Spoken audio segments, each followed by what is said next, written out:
Hi, today I would like to talk to you about overactive bladder medications, different types, mechanism of actions, and when to use them.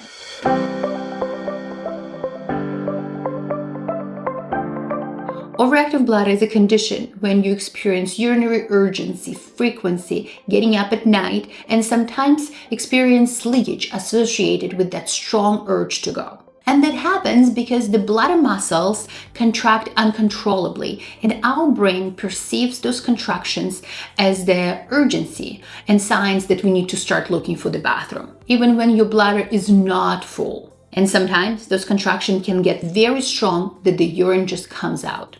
Overactive bladder is very common. It's more common in a more mature population, but some young adults can also have that condition. Drinking a lot of fluid or having a lot of bladder irritants, for example, alcohol, coffee, tea, juices, can promote development of overactive bladder, but most of the cases are idiopathic, meaning we don't really know why it happens. But fortunately, we do know how to treat it. The treatment of overactive bladder has been evolved over the course of the years. Behavior modification, diet modification, and management of fluid intake. While we still use behavior modification and fluid restriction, we now have medications that help manage overactive bladder.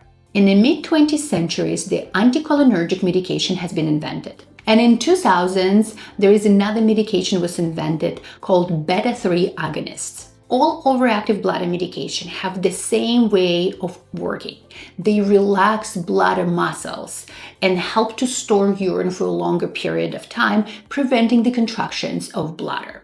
The first class is anticholinergics. The anticholinergic medication work by blocking acetylcholine, the neurotransmitter that's responsible for bladder contractions. And by doing that, they decrease the urgency and frequency of urination. Some of the common anticholinergic medications are oxybutynin, Detrol, Vesicare, Enablex, and Tovias. So let's talk about each of them. Oxybutynin, commonly known as Ditropan, is one of the oldest medication of anticholinergic class. It comes in a pill form, gel, or patch. Tolterodine or Detrol is also quite old medication, but it's more specific to the bladder and causes less side effects compared to oxybutynin. Sulfanicin or Vesicare is the more long-acting option with less cognitive side effects. Dorifenacin or Enablex also works on the bladder muscles, but has less of a side effects on the dry mouth. Trospium or Sanctura doesn't cross blood-brain barrier and causes less cognitive side effects. So what are the side effects we keep talking about? Some of the effects of anticholinergic medications are dry eyes, dry mouth, and constipation. That's the most common side effects. Some studies have shown that the prolonged use of anticholinergic medication can cause a cognitive decline or dementia in an older population taking that medication.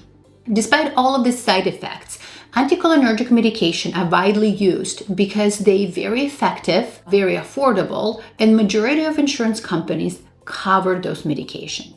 So if you take a medication and you notice that it's helping significant with your urinary symptoms, but you also start getting side effects, you can always change the medication within the class that has less of those side effects, but continue to be effective in managing your overactive bladder symptoms.